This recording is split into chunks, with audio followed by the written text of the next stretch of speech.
안녕하십니까. 인문학연구소 인현입니다. 이번 시간에는 우리 역사 속의 범죄자들 그 두 번째 이야기, 1시간 만에 17명을 살해한 이판능에 대해서 이야기해보는 시간을 갖도록 하겠습니다. 자, 지난 22년 3월 10일 꼬리에 꼬리를 무는 그날 이야기에서는 독립운동가이자 아나키스트인 박열과 그 당시 일어난 관동 대지진이라는 재앙의 희생양으로 제1조선인들 6,600여 명이 숨진 일을 소개를 했습니다.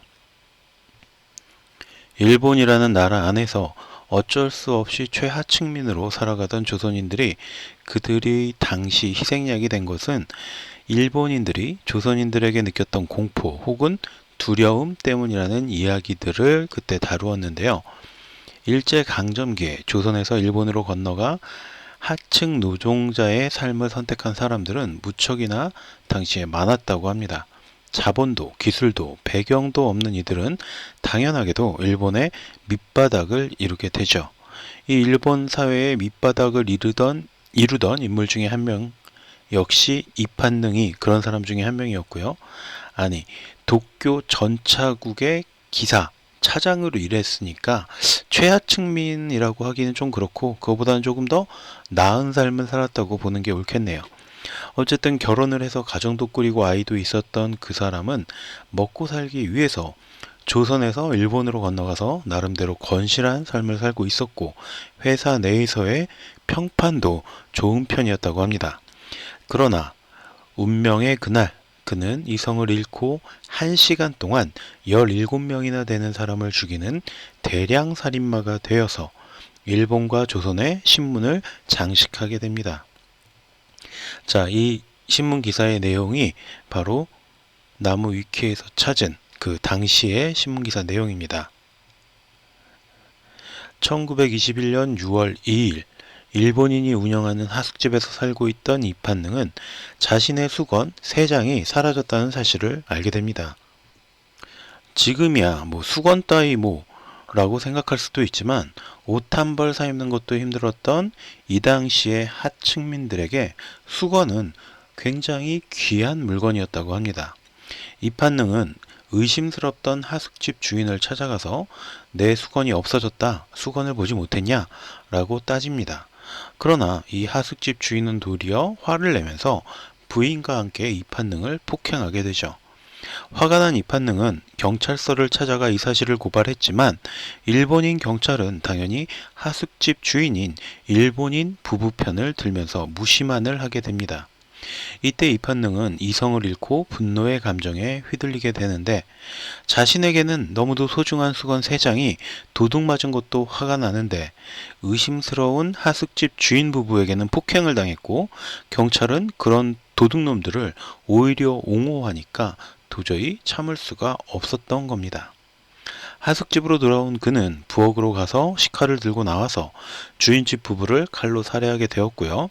그러고도 분이 풀리지 않은 그는 거리로 뛰쳐나가 지나가는 사람들을 마구잡이로 찌르는데 그때 죽은 사람들이 모두 17명이었다고 합니다. 그 중에는 물론 일본인들이 제일 많았지만 지나가던 조선인들도 포함이 되어 있었다고 합니다. 당시 동아일보에 실렸던 기사의 내용 살펴보면요. 1921년 10월 6일자 수건 3개를 훔쳐갔기에 도로 달라 했더니 되레 저를 구타하고 그 척까지 저를 때렸는데 이 말을 경찰서에 고소해봐야 저는 조선 사람인 거로 돌아보지도 아니하니 이와 같이 불공평한 경찰에 고소한 데야 쓸데없겠으니 드디어 죽일 마음을 내었습니다. 라는 당시의 이판능의 어떤 인터뷰 기사도 실려 있습니다. 그가 저지른 범죄는 끔찍한 것이었지만 당시 여론은 그의 상황을 동정하는 분위기였다고 합니다. 수많은 조선인들이 그와 같은 극심한 차별을 받고 있었기 때문이었죠. 덕분에 이판능은 꽤 정당한 조건에서 판결을 받을 수 있었고 일본인 변호사는 당시 이판능은 정신착란 상태에서 범행을 저지른 것이므로 죄가 없다라는 논리를 들고 나오게 되죠. 재판부 역시 이 의견을 받아들여서 도쿄 국제대학 의사들에게 정신감정을 의뢰하였고 4개월 뒤에 감정 결과가 나오게 됩니다. 집주인을 살해할 때까지는 의식이 있었으나 길거리로 나가 추가 살인을 할 때에는 심각하지는 않았지만 정신착란 상태였던 것으로 보인다. 라는 이런 감정 결과를 받게 되었고요. 1심에서는 무기징역을 받았던 이 판능이 2심에서는 7년 6개월이라는 파격적인 선고를 받을 수 있게 되었죠. 당시 조선인들의 여론이 들끓기는 했지만 일본 재판정 역시 그것을 의식하지는 않았을 테니까 당시로서는 꽤나 파격적이면서 나름 공정한 판결을 받은 것이다 라고 볼 수가 있습니다.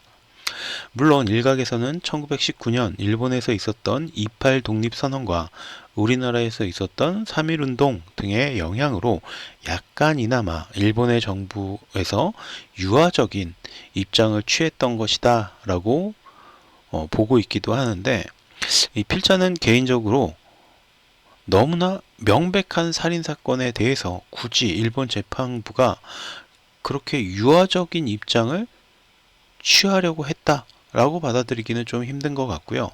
그럼 유화적인 정부의 입장을 받아들였다고 해도 극히 미비한 수준이 아니었을까라고 생각을 합니다. 그러니까 결국 이 판능은 정신착란이라는 변호사의 변호 덕분에 사건에 비해 낮은 형량을 받았다라고 보는 것이 더 정확하다라고 생각을 합니다.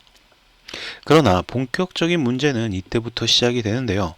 일본에서 끔찍한 사건이 일어나기만 하면 제2의 이판능 사건 혹은 제3의 이판능 사건 이런 자극적인 기사를 내보내기 시작한 거죠.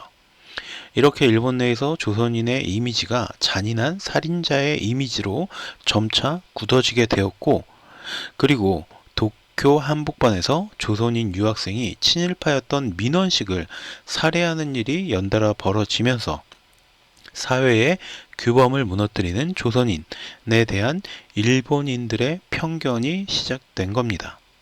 그리고 마침내 2년 뒤인 1923년 9월 1일 관동 대지진이라는 엄청난 자연재해가 일어나게 되니까 일본 정부는 쏟아져 나오는 일본인들의 불만을 좀 잠재우면서 이런 증오와 분노를 터뜨릴 만한 적당하고 만만한 대상을 지정해 주게 되는 거죠.